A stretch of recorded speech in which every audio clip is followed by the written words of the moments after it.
So I heard that you're a small business and you need photographs of your product, but you don't know.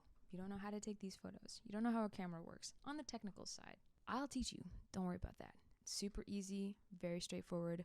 We're going to learn some photography basics today. It's going to be fun, all right? We're going to talk about things like the exposure triangle, shutter speed, aperture, and ISO.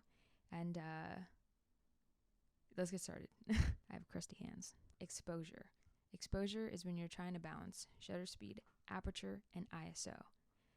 You want to balance all three so that you get the image exactly as you envisioned it in your head. So let's talk about shutter speed first. Shutter speed is the fraction that's labeled on your camera. It looks something like 1/125th of a second, 1/80th of a second, 1/1000th of a second. It's a general guideline, just remember this. If you want a crispy, sharp, non-blurry image, you want to ideally shoot at 1/125th of a second and above.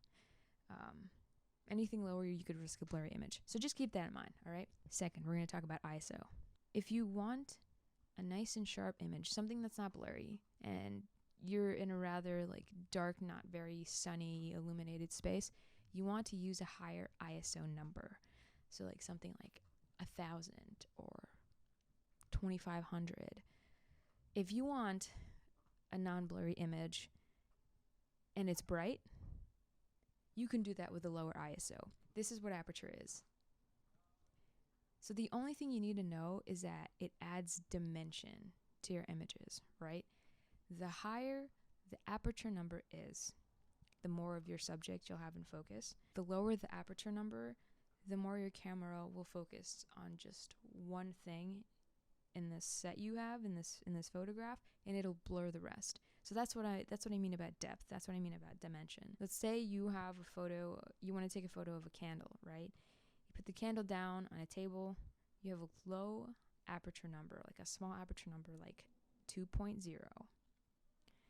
When you take that photo on the table, it's just going to be that candle that's in focus, and everything beyond that is going to be blurry. So it's really going to highlight your product.